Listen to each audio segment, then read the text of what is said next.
வாழிய செந்தமிழ் வாழ்க நற்றமிழர் வாழிய பாரதமணி திருநாடு. பாரதமணி திருநாடு நேரில் அனைவருக்கும் வணக்கம். நாம் அந்த நாளில் இன்று என்ற தலைப்பிலே கடந்த காலங்களில் நடந்த நிகழ்வுகளை அசைப்பட்டுக் கொண்டிருக்கிறோம். அந்த வரிசையில் இன்று ஜூன் 9 ரோம் எரிந்து கொண்டிருந்த போது பிடில் வாசித்துக் கொண்டிருந்த ரோமானிய பேரரசன் நியூரோ மன்னன் இன்றுதான் தற்கொலை செய்து கொண்டானாம். ஆண்டு கிபி 68. நீராவி இன்ஜினை கண்டுபிடித்து அதன் மூலம் ரயில் ஓட வழிவகுத்த ஜார்ஜ் ஸ்டீபன்சன் பிறந்த நாள் இன்று. ஆண்டு 1781. உலக போக்குவரத்து வரலாற்றில் மிகப்பெரிய புரட்சியை ஏற்படுத்திய இவர் ரயில்வேயின் தந்தை, ஃபாதர் ஆஃப் ரயில்வேஸ் என போற்றப்படுகிறார். Oliver Twist, Tale of Two Cities போன்ற நாவல்களை எழுதிய சார்லஸ் டிக்கன்சன் நினைவு நாள் இன்று. ஆண்டு 1870. ஆங்கிலேய அரசிடமும் உள்நாட்டு நில உடைமைதாரர்களிடமும் அடிமைப்பட்டிருந்த பழங்குடி மக்களுக்காக போராடிய மாவீரர் பிர்சா முண்டாவின் நினைவு நாள் இன்று. ஆண்டு 1900. அவரை தர்த்தி அபா, அதாவது மண்ணின் மைந்தன் என்றே மக்கள் அழைக்கிறார்கள்.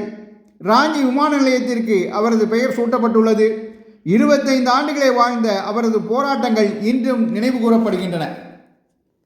ஒரிசாவின் முதல் பெண் முதல்வரும் முன்னாள் மத்திய தகவல் ஒலிபரப்புத்துறை அமைச்சருமான திருமதி நந்தினி சத்பதி பிறந்த நாள் இன்று. ஆண்டு 1931.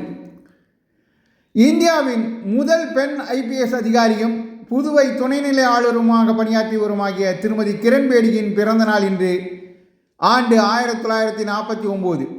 இவர் தில்லி திகார் சிறையின் தலைவராக இருந்தபோது சிறையை சீர்திருத்த மையமாக மாற்றினார். 1994 ஆண்டு ராமன் மக்செசே விருது வழங்கி கௌரவிக்கப்பட்டார். நேருவுக்கு பின் யார் என்ற கேள்வி எழுந்தபோது கிங் மேக்கர் காமராஜர் அவர்களால் அவரது முன்முயற்சியால் பிரதமராக தேர்வு செய்யப்பட்டு எளிமைக்கு பெயர் போன திரு லால் பகதூர் சாஸ்திரி பிரதமராக பொறுப்பேற்றுக் கொண்ட நாள் இன்று. ஆண்டு 1964.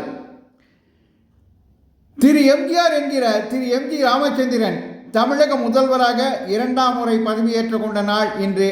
ஆண்டு 1980. பிரிட்டனில் மார்கரெட் தாட்சர் அவர்கள் தனது கன்சர்வேட்டிவ் கட்சி பெருவெற்றி பெற்று ஆட்சியை கைப்பற்றிய நாள் இன்று.